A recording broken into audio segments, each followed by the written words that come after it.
The late afternoon sun cast long shadows across the dusty street of Redemption, Texas, as Elizabeth Monroe stood before the general store, her trembling fingers clutching the last piece of jewelry she owned.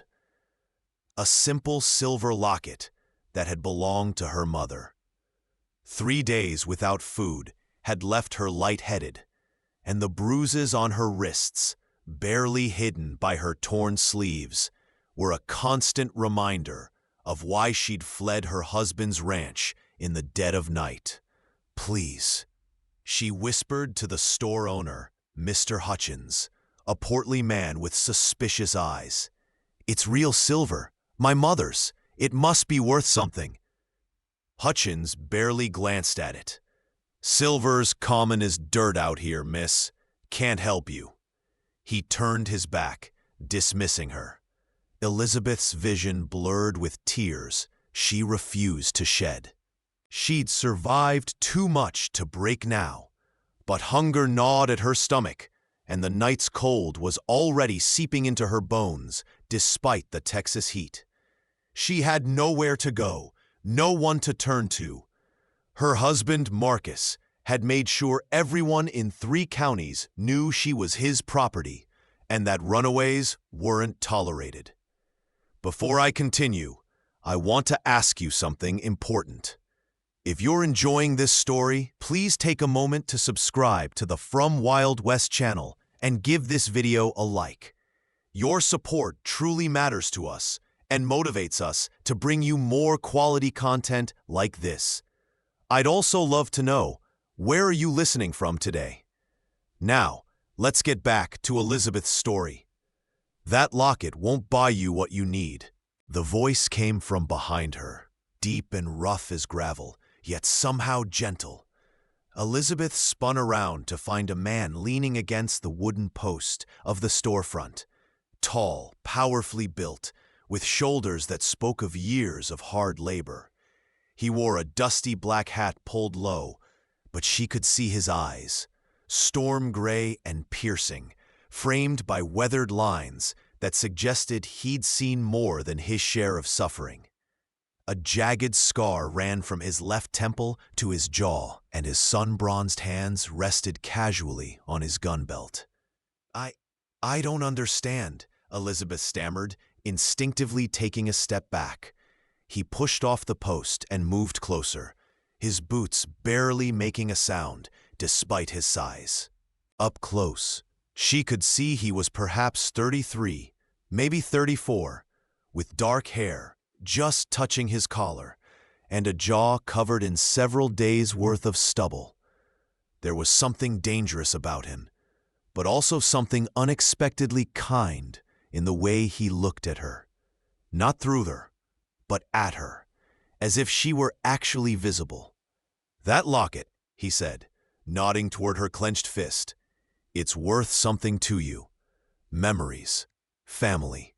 That's worth more than silver." He studied her face, taking in the hollow cheeks, the desperate eyes, the way she held herself like someone expecting a blow. "What you need is food, shelter, and safety. Am I right?" Elizabeth's throat tightened. "Yes, but I have nothing to pay with. I'm nobody. You're somebody who needs help." He extended his hand. "Name's Jackson Cole. I own a ranch about 5 miles north, the Broken Spur. I'm short-handed this season, and my cook quit last month. Can you cook?" "I can cook, clean, mend clothes, tend animals." The words tumbled out before she could stop them. "But sir, I can't, I don't want you to think—" "I think you're hungry and scared," Jackson interrupted, his voice firm but not unkind. "I think you're running from something, and I think you need a place where nobody will ask questions you're not ready to answer. I'm offering work for wages, a roof over your head, and 3 meals a day. Nothing more, nothing less.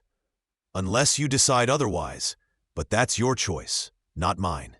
Elizabeth stared at him, searching his face for deception, for the cruelty she'd learned to expect from men. But all she saw was a weariness, that matched her own, and something else, a recognition, as if he understood exactly what demons she was fleeing. "Why would you help me?" she asked, her voice barely above a whisper. Jackson's jaw tightened. "Because somebody should have helped you before it got this bad. Because I've seen what happens when nobody does." He glanced at her wrists, and she knew he'd spotted the bruises. "Because you're not property. You're a person, and people deserve dignity." Fresh tears threatened, but Elizabeth blinked them back.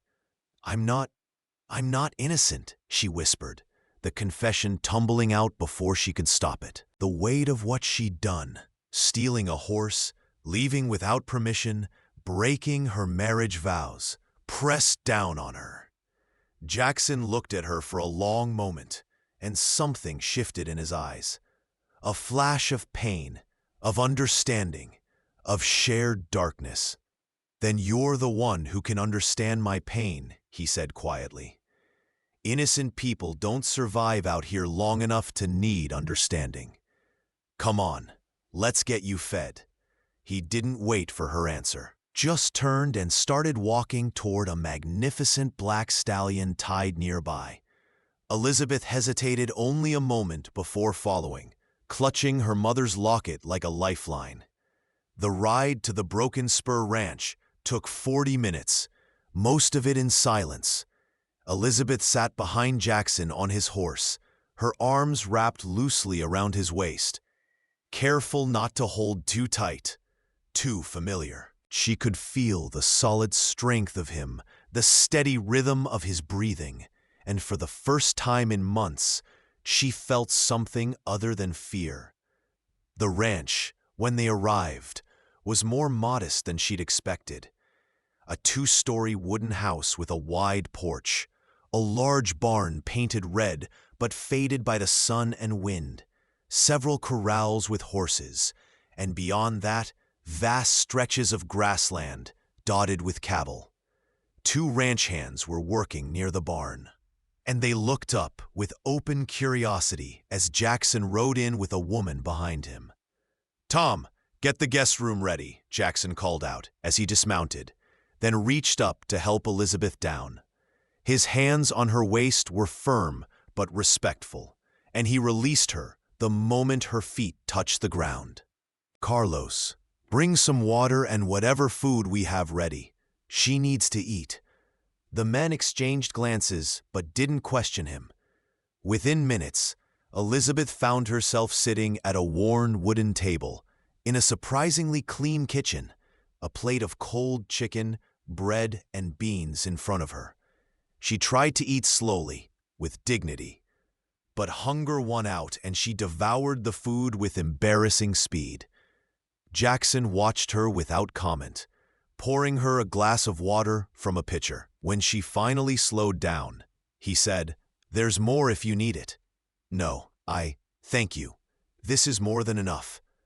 Elizabeth wiped her mouth with the back of her hand, then realized how improper that must look. "I'm sorry. I haven't eaten in—" "Don't apologize for being hungry," Jackson said. He leaned back in his chair, studying her. "The guest room's upstairs, second door on the right. It's yours for as long as you need it. Tomorrow, we'll talk about work and wages. Tonight, you rest." "Mr. Cole?" "Jackson." "Jackson," she corrected, the name feeling strange on her tongue. "I need you to understand something. My husband, he'll come looking for me. He's not the type to let go of what he considers his. If he finds me here, there'll be trouble. Maybe violence." Jackson's expression didn't change, but his eyes went hard as flint. "Let him come. This is my land, and anyone on it is under my protection. That includes you." He stood, his full height impressive in the small kitchen. "You're safe here, Elizabeth. I give you my word." That night, lying in a real bed for the first time in days, Elizabeth stared at the ceiling and wondered who Jackson Cole really was, and why a man like him would risk trouble for a stranger. Through the thin walls, she could hear him moving in the next room, his footsteps heavy but measured. She thought of his words, "Then you're the one who can understand my pain," and wondered what darkness lived behind those storm-gray eyes. Sleep came slowly, but when it did, it was the first dreamless sleep she'd had in months. The next morning, Elizabeth woke to the smell of coffee and bacon. Sunlight streamed through the window, and for a disorienting moment, she forgot where she was. Then, memory returned. The flight, the hunger, Jackson Cole's unexpected kindness. She dressed quickly in her wrinkled, travel-stained dress and made her way downstairs. Jackson was in the kitchen, standing at the stove with an apron tied around his waist, spatula in hand. The sight was so unexpected that Elizabeth stopped in the doorway, staring. He glanced over his shoulder and had the grace to look slightly embarrassed. "Told you my cook quit. Been managing on my own, but I'm not much good at it." He gestured to the table, where plates were already set. "Sit. This is the last meal I'm cooking for a while, if you're as good as you said." Elizabeth sat, hiding a smile. "You're cooking for me? Payment in advance," he said, sliding eggs and bacon onto her plate. "Consider it an investment." They ate in companionable silence, and Elizabeth found herself relaxing incrementally. Jackson didn't press her with questions, didn't make demands, didn't even look at her with the hunger she'd learned to expect from men. He simply ate his breakfast and refilled her coffee when the cup was empty. "So," he said finally, pushing his plate away, "here's how this works. You cook 3 meals a day for me and the hands. There's 4 of them, total. But they eat in the bunkhouse most of the time. You keep the main house clean, do laundry once a week, and help tend the vegetable garden out back. In return, you get room, board, and $30 a month. Sundays are yours to do whatever you want. Fair?" $30. Elizabeth's breath caught. Marcus had never given her a single dollar of her own. That's more than fair." "It's what the work's worth," Jackson said simply. He stood, collecting the plates. "One more thing. You're not a servant here. You're an employee. That means you eat at this table, not after I'm done. You speak your mind if something's not right, and you come and go as you please. Clear?" "Clear," Elizabeth whispered, overwhelmed by the casual respect in his words. "Good." He handed her an apron hanging by the stove. "Welcome to the Broken Spur." The days fell into a rhythm.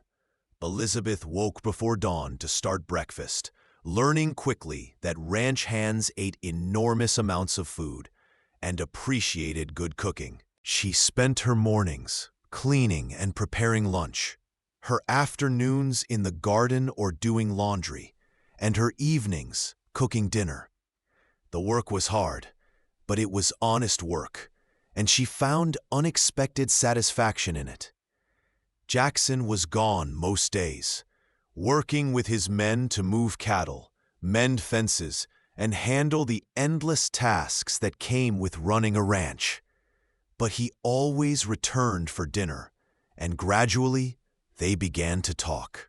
She learned that he'd fought in the war, for the Union, though he'd grown up in Texas, which had cost him his family's acceptance. That he'd bought the ranch 5 years ago with money he'd saved and built it from almost nothing.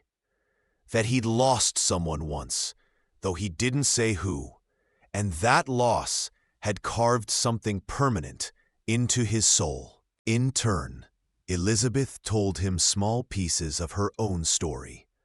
How she'd married Marcus at 17, believing his courtship promises of a good life. How those promises had curdled into control, then violence. How she'd endured it for 5 years before finally finding the courage to run. "I stole his horse," she admitted one evening, 2 weeks after her arrival. They were sitting on the porch, watching the sunset in brilliant oranges and purples. His favorite mare, that's theft. Legally, he could have me arrested. Legally, you were his wife. That mare was as much yours as his. Jackson's voice was hard. And even if it wasn't, I'd say you earned it with every bruise he gave you. Elizabeth looked at him, surprised by the anger on her behalf. You don't know what I did to deserve? No. Jackson cut her off, his voice sharp. Don't finish that sentence. There's nothing you could have done to deserve being hurt by the man who is supposed to protect you. Nothing. Tears stung her eyes. No one had ever said that to her before. Everyone in her old life had implied she must have done something to provoke Marcus, must have failed somehow as a wife. But Jackson looked at her with absolute certainty, as if the very idea of her deserving violence was an insult to his intelligence. Why do you believe me? She asked quietly. You don't know me. I could be lying. Jackson was silent for a long moment, his gaze distant. Finally, he said, I had a sister once, Rebecca. She married a man like your Marcus. Sweet as honey before the wedding, a devil after. I was away at war when it happened. By the time I got back, he stopped, his jaw working. I found her 3 days after she died. He'd beaten her so badly, I almost didn't recognize her. Jackson, Elizabeth breathed, reaching out instinctively to touch his arm. He didn't pull away, but he didn't look at her either. I killed him, shot him in the street in front of witnesses. Should have hanged for it, but the sheriff had known Rebecca, had seen the bruises. He ruled it self-defense on her behalf, even though she was already gone. Jackson's voice was hollow. I swore that day that I'd never stand by again while a man hurt a woman. Never again. I'm so sorry, Elizabeth whispered. So am I. He finally met her eyes, and the pain there nearly broke her heart. But I can't change the past. All I can do is make sure it doesn't happen again when I have the power to stop it. That's why I helped you. That's why I always will, if you'll let me. Elizabeth's hand was still on his arm, and she became suddenly aware of the warmth of his skin through his shirt, the solid strength of him. Her heart began to beat faster, a confusing mix of fear and something else she didn't dare name. Jackson seemed to notice at the same moment. He glanced down at her hand, and his expression softened. You're not Rebecca, he said quietly, and I'm not trying to save her through you. You understand that, right? You're your own person, Elizabeth. I see you, not a ghost. I know, she said, though she hadn't been sure until he said it. And you're not Marcus. You're nothing like him. Good. Jackson covered her hand with his own, just for a moment, before standing. It's getting late. You should rest. But Elizabeth didn't move. She watched him walk to the porch steps, his silhouette dark against the dying light, and felt something shift inside her chest. Something dangerous. Something that felt terrifyingly like hope. 3 weeks after Elizabeth's arrival, trouble came to the Broken Spur. She was in the garden, gathering tomatoes, when she heard horses approaching. Multiple horses, ridden hard. Her blood turned to ice. She knew that sound, knew what it meant. Dropping the basket, she ran toward the house, but she was too slow. 4 men rode into the yard, their leader a barrel-chested man with a cruel mouth and eyes Elizabeth would never forget. Marcus, her husband, and beside him, the local sheriff and 2 deputies. There she is, Marcus shouted, pointing at Elizabeth. That's my wife, the thief I told you about. Elizabeth froze, her mind blank with terror. But then Jackson appeared from the barn, walking with deliberate calm, his hand resting on the gun at his hip. Tom and Carlos emerged behind him, similarly armed.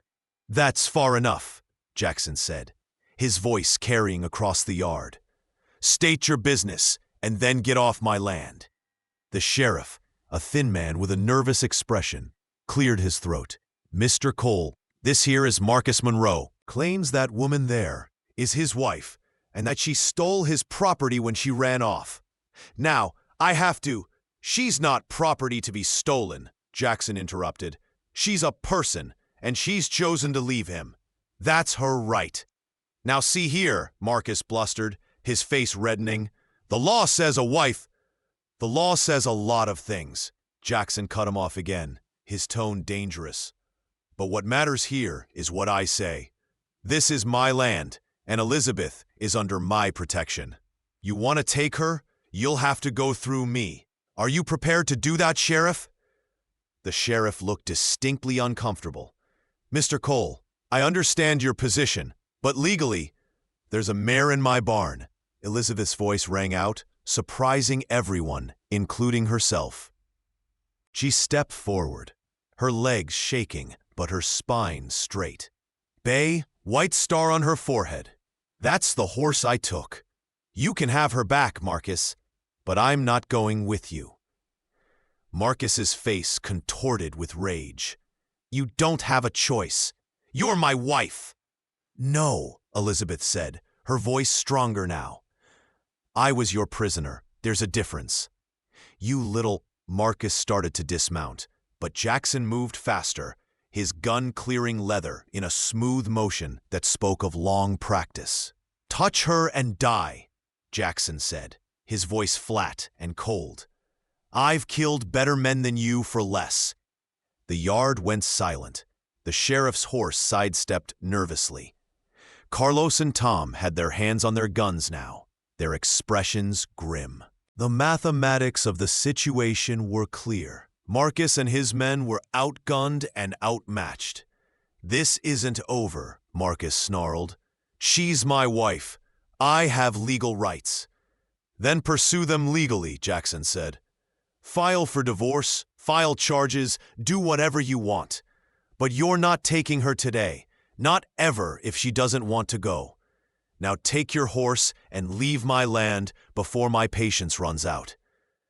The sheriff looked between them, clearly weighing his options. Finally, he said, "Mr. Monroe, I think it's best if we go. We can sort this out proper-like, with lawyers and such.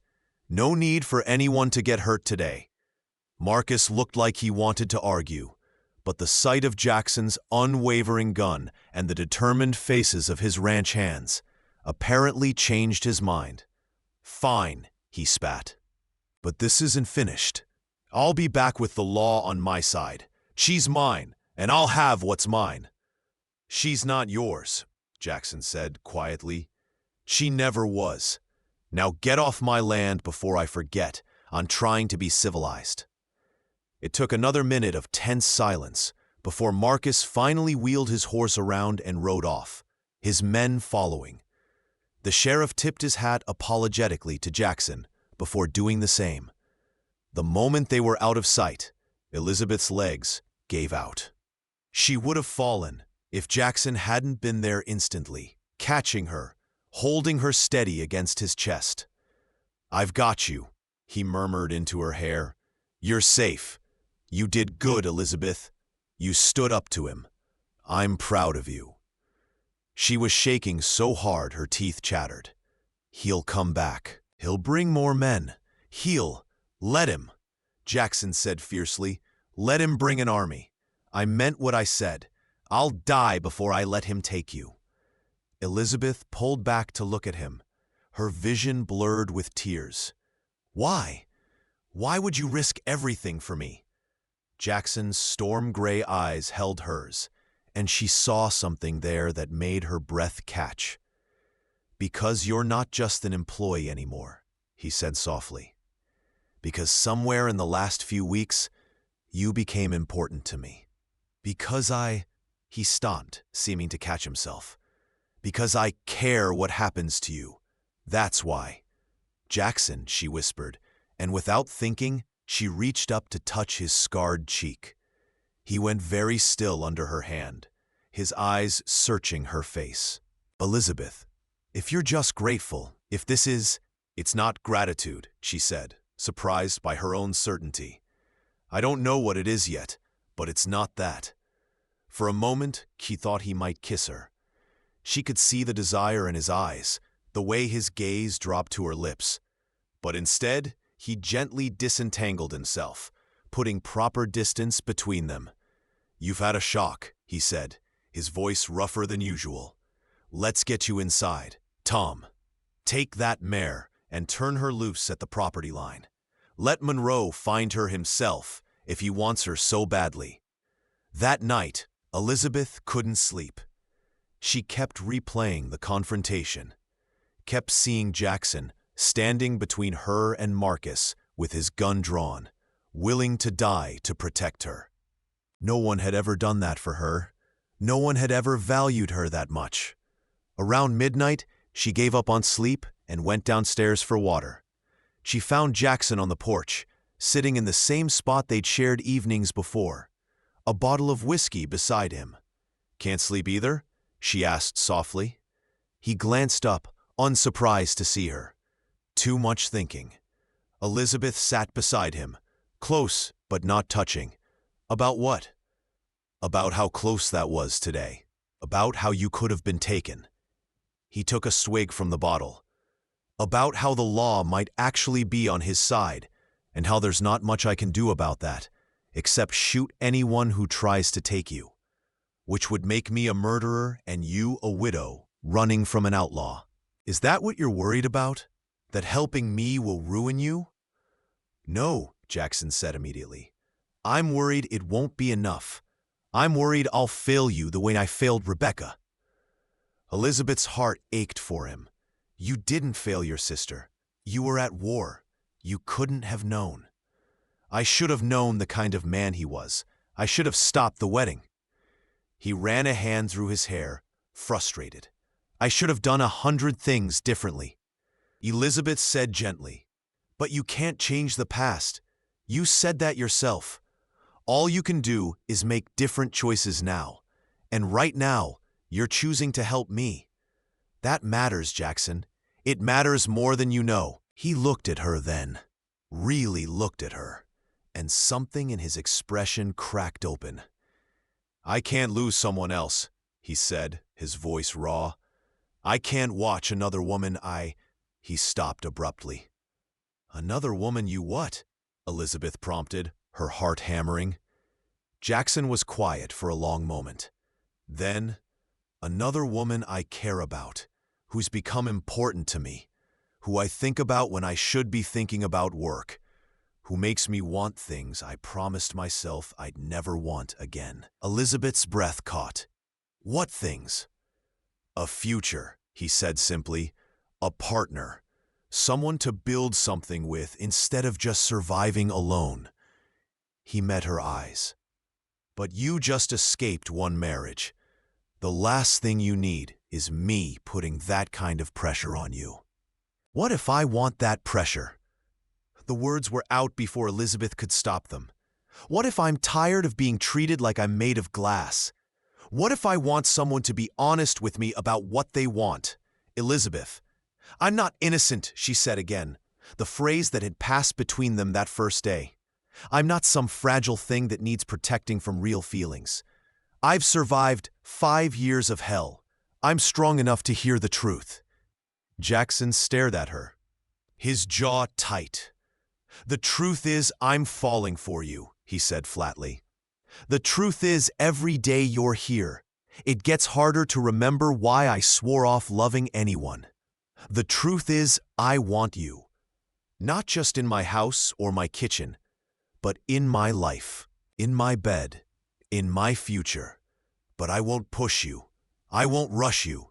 You get to decide what happens next, Elizabeth. Not me, not Marcus, not anyone. You.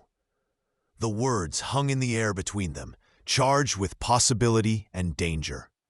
Elizabeth felt like she was standing on the edge of a cliff, one step away from falling or flying.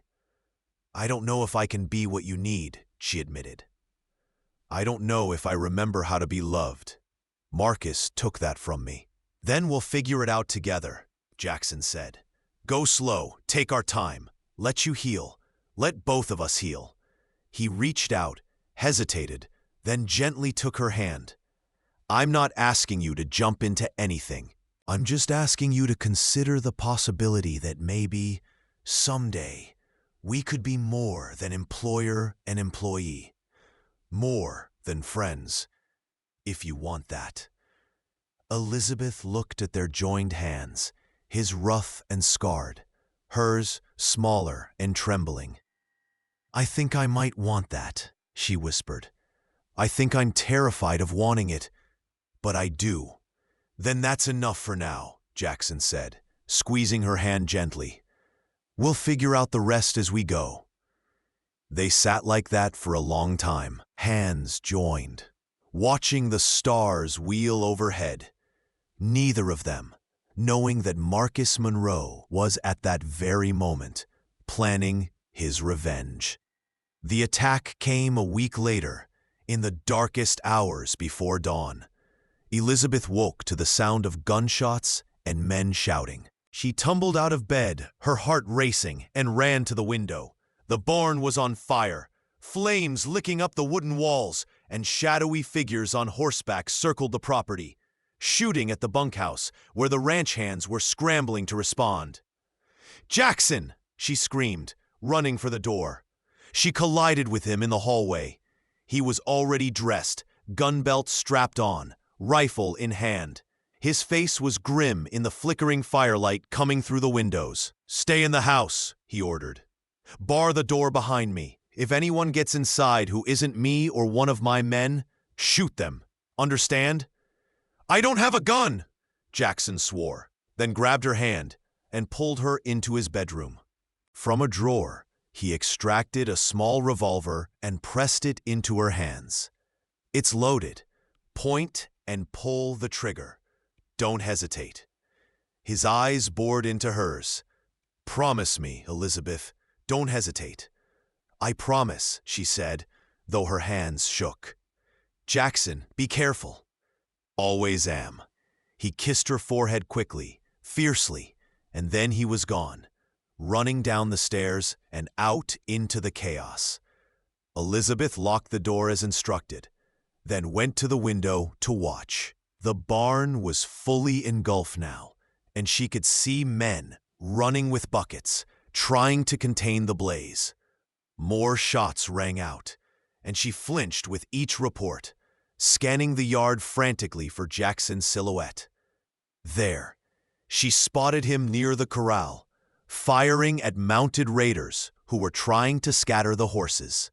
One raider fell from his saddle. Another wheeled away, clutching his arm. Jackson moved with lethal efficiency, every shot deliberate and accurate. Then she saw Marcus. He was on foot, having circled around the house, and he was climbing the porch stairs with a rifle in his hands. He was coming for her, just as he'd promised. Elizabeth's blood ran cold. She backed away from the window, the gun in her hand suddenly feeling heavy and real. She thought of Jackson's words, "Don't hesitate." She thought of the bruises Marcus had given her, the nights she'd lain awake, praying for escape, the years of her life he'd stolen. The front door splintered under a heavy kick. Once, twice. On the third kick, it gave way. "Elizabeth!" Marcus's voice echoed through the house. "I know you're here. Come out, and this ends peacefully. I'll even let your cowboy live if you come now." She didn't answer, her mind racing. She couldn't let him get to her, and she couldn't let him hurt Jackson, which meant she had to do something she'd never done before. She had to fight back. Marcus's boots thudded on the stairs.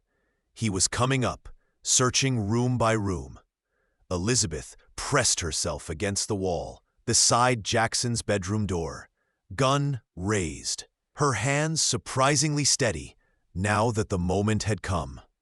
The door burst open. Marcus stepped inside, rifle sweeping the room. "There you!" Elizabeth fired. The shot was deafening in the enclosed space. Marcus howled, his rifle clattering to the floor as he grabbed his shoulder where her bullet had torn through. He stared at her in shock, unable to believe that his meek, obedient wife had just shot him. "You shot me," he gasped. "You actually shot me." "Yes," Elizabeth said, her voice steady despite her hammering heart. "And I'll do it again if I have to. Get out of this house, get off this land, and never come near me again." Marcus's shock turned to rage. "You're mine," he roared, lunging for her despite his wounded shoulder. Elizabeth fired again, but this time her hand shook and the shot went wide. Marcus crashed into her, and they went down in a tangle, the gun skittering across the floor. His hands found her throat, squeezing, and Elizabeth clawed at his face, fighting with everything she had. "Should have killed you years ago," Marcus snarled, his grip tightening. "Should have!" The pressure on her throat vanished as Marcus was suddenly torn away from her. Jackson hauled him up and slammed him against the wall with brutal force.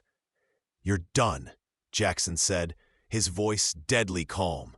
He hit Marcus once, twice, 3 times, and the man crumpled. Then Jackson was there, kneeling beside Elizabeth, his hands gentle on her face. "Are you hurt? Elizabeth, talk to me." "I'm okay," she croaked, her throat aching. "I shot him. I actually shot him." "I know. I heard. You did good." Jackson pulled her into his arms, holding her tight against his chest. "God, when I saw him on you, I thought—" "I'm okay," she repeated, clinging to him. "We're okay." Outside, the sounds of fighting had stopped. Through the window, Elizabeth could see the barn fire being brought under control and several men on the ground, either dead or captured. Marcus's raid had failed. The sheriff arrived an hour later with legitimate deputies this time. Marcus, along with 3 of his men, was arrested for arson, attempted murder, and a list of other charges. The sheriff, seeing the bruises forming on Elizabeth's throat and hearing the testimony of Jackson and his men, made it clear that any prior complaints Marcus might file about his wife were null and void. "Self-defense is a powerful thing," the sheriff said, tipping his hat to Elizabeth. "And a man who attacks a woman in her own home has no legal ground to stand on, marriage certificate or not." As they loaded Marcus into the wagon, he looked back at Elizabeth one last time. "I'll get out eventually," he called. "I'll come back for you." "No," Jackson said, stepping forward so he was between Marcus and Elizabeth. "You won't, because if you do, I'll kill you, and unlike you, I know how to make it clean. That's a promise." Marcus paled, finally understanding that his control over Elizabeth was gone forever. After everyone left, after the barn fire was fully extinguished and the property secured, after the hands returned to the bunkhouse to sleep off their adrenaline, Jackson and Elizabeth found themselves alone in the kitchen, sitting at the same table where she'd eaten her first meal at the Broken Spur. "I need to tell you something," Elizabeth said, her hands wrapped around a mug of coffee she wasn't drinking. "When I shot Marcus, I wasn't scared. I was angry. I wanted to hurt him. Does that make me a bad person?" "No," Jackson said immediately. "It makes you human. He hurt you for years. Being angry about that doesn't make you bad. It makes you sane." "I keep thinking about what you said that first day," Elizabeth continued, "about understanding your pain. I think I understand it now. The anger at injustice, the guilt over things you couldn't control, the fear that you're not good enough to protect the people you care about. Elizabeth, let me finish, she said gently. You saved me, Jackson. Not just tonight, but every day since I got here. You gave me a place where I could remember who I was before Marcus tried to break me. You treated me like a person, not property. You made me feel safe enough to fight back when I needed to. Her voice cracked. You made me remember how to hope. Jackson reached across the table and took her hand. You saved yourself tonight. That gun I gave you, you could have hidden upstairs and hoped he didn't find you. But you didn't. You stood your ground and fought back. That wasn't me. Elizabeth, that was all you. It was both of us, she insisted. I was strong enough to fight because you showed me I was worth fighting for. They looked at each other across the scarred wooden table, both of them battered and exhausted and more alive than they'd been in years. I love you, Jackson said quietly. I know it's too soon. I know you're not ready to hear it. But I've learned that life's too short to leave important things unsaid. I love you, Elizabeth Monroe, and whether you feel the same way or not, I want you to know that you're safe here for as long as you want to stay. Elizabeth felt tears slip down her cheeks, but they weren't tears of sadness. It's not too soon, she whispered, and I am ready. I love you too, Jackson Cole. I think I started falling for you the day you told me gold wasn't what I needed. That you saw me, not just my circumstances. Jackson stood, circling the table to pull her up into his arms. Then marry me, he said against her hair. Not because you need protection or because it's expected, but because you want to. Because we fit together. Because I want to spend whatever years I have left making you happy. Yes, Elizabeth said without hesitation. Yes, I'll marry you, but not right away. Let's do this right. Let's court properly. Get to know each other when we're not running from danger. Let's build something real, not just born out of crisis. Jackson pulled back to look at her, his storm-gray eyes shining. However long you need, I'm not going anywhere. Neither am I, Elizabeth said, and kissed him. It was a gentle kiss, tentative and sweet, tasting of coffee and new beginnings. When they finally broke apart, both of them were smiling. Go slow, Elizabeth murmured, echoing the words from the night on the porch. We'll figure it out together. Together, Jackson agreed, and kissed her again.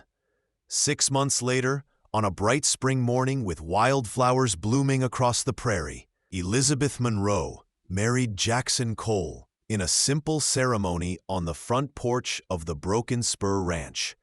She wore a dress of pale blue that Jackson had bought her in town, and she carried a bouquet of the same wildflowers that dotted the landscape. Marcus had been sentenced to 15 years in prison for his crimes, and Elizabeth's marriage to him had been legally annulled on grounds of cruelty and abandonment.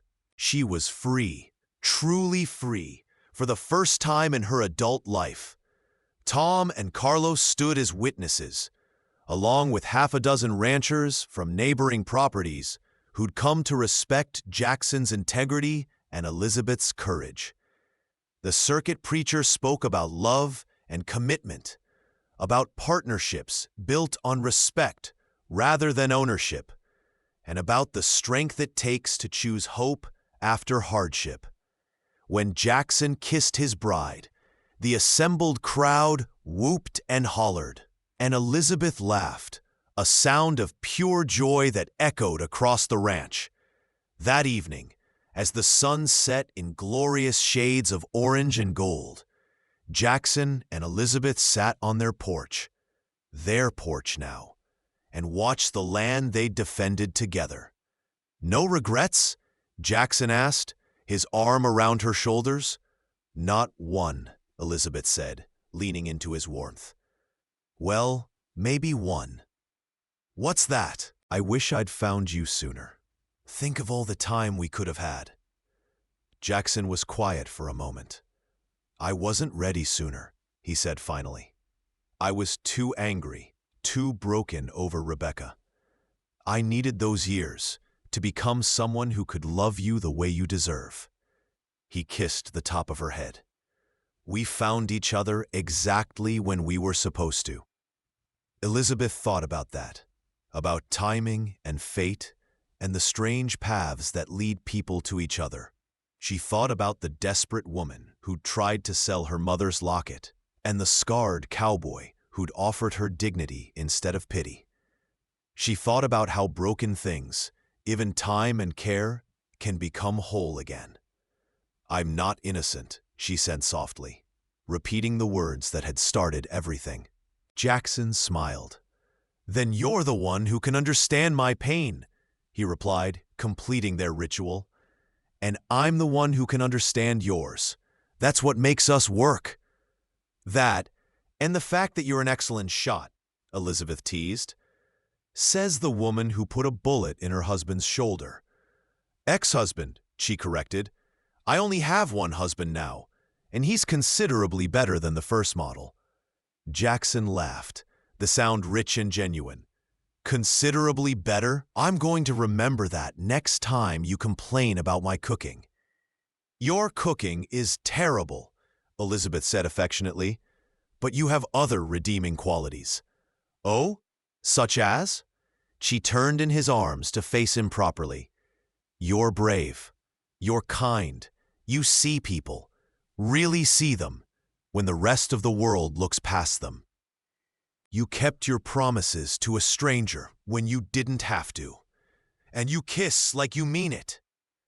"I do mean it," Jackson said, demonstrating with a long, thorough kiss that left them both breathless. When they finally broke apart, Elizabeth rested her forehead against his. "Thank you," she whispered. "For what?" "For being the first person to see me as more than someone's wife or someone's property. For showing me I was worth saving. For loving me even when I didn't know how to love myself." "Elizabeth," Jackson said seriously, cupping her face in his hands, "you saved yourself. I just had the privilege of being there to watch and to fall in love with the incredible woman who'd been hiding underneath all that fear." They sat together as the stars began to appear, one by one, in the darkening sky. Somewhere in the distance, a coyote called, and the wind whispered through the long grass. The Broken Spur Ranch, no longer quite so broken, settled into the comfortable quiet of evening. And two people who'd thought they'd lost their chance at happiness discovered that sometimes the best things in life come from the most unexpected places, from desperation and hope, from shared pain and healing, from a simple act of kindness that blooms into something extraordinary. Together, they'd built something stronger than either of them could have managed alone. Together, they'd found home. Thank you so much for listening to this story. I'd love to know where you're enjoying this tale from. Are you listening at home, during your commute, or perhaps while working? Please subscribe to the From Wild West channel and share your thoughts in the comments below. What did you think of Elizabeth and Jackson's journey? Your feedback means the world to us.